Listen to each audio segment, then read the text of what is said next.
आपके 40 एमएलए टूटकर भाग गए तो वो गलत है, मगर बिहार में मजलिस के 4 एमएलए को आपने खरीद लिया तो वो सच है।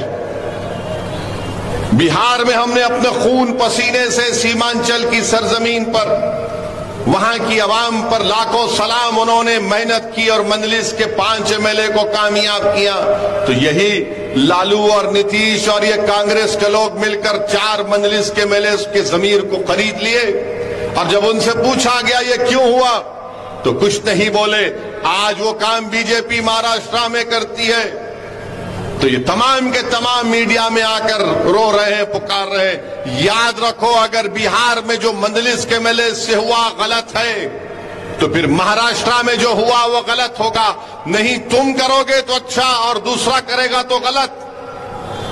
ये इनका नाटक है, ये इनकी पॉलिसी है कि मीटिंग में जिसको बुलाकर बिठाती है। आज प्रफुल्ल पटेल साहब बीजेपी की तायीद कर रहे हैं, ये तुम्हारा अपोजिशन यूनिटी है। अरे छोड़ो, ये सर्टिफिकेट बांटने की दुकान बंद करो। तुमको अगर बीजेपी को रोकना है तो आइडियोलॉजी की बुनियाद पर रोको।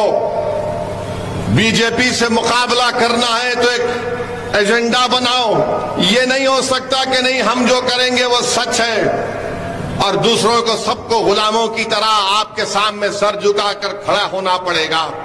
ये नहीं होने वाला है। अब आवाम बेदार हो चुकी है, नौजवान बेदार हो चुका है। तुम सिर्फ झूठ बोल बोल कर मुस्लिम अकलियत का वोट तो ले लेते हो, मगर उसके बाद तुम बीजेपी को हरा नहीं पाते।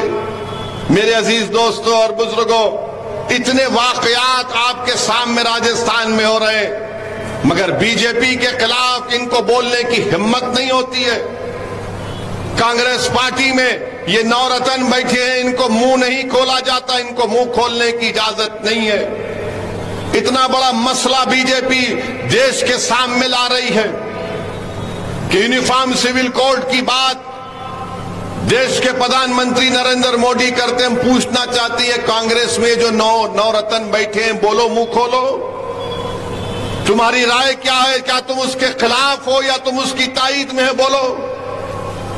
और ये जो बीजेपी की तायीद में ये रंग बिरंग के कपड़े पहनकर जो ओबामा के बयान पर बड़ा बड़ा तबसरा करते, तुम भी बोलो यूसीसी के बारे में तुम्हारी राय क्या है? ओबामा के बयान पर तो बड़ा बढ़ चढ़कर बोले क्योंकि पप्पा को खुश करना था, मगर जब यूसीसी की बात आई तो सन्नाटा है। कांग्रेस पार्टी खुल के नहीं बोलती कि यूसीसी के बारे में नहीं, अभी हम ठहरेंगे।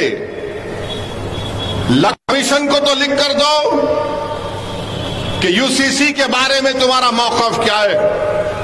पहले लॉ कमीशन की रिपोर्ट थी, चौहान साहब उसके चेयरमैन थे, मजलिस ने लिख कर दिया कि मुखालिफत करते हैं।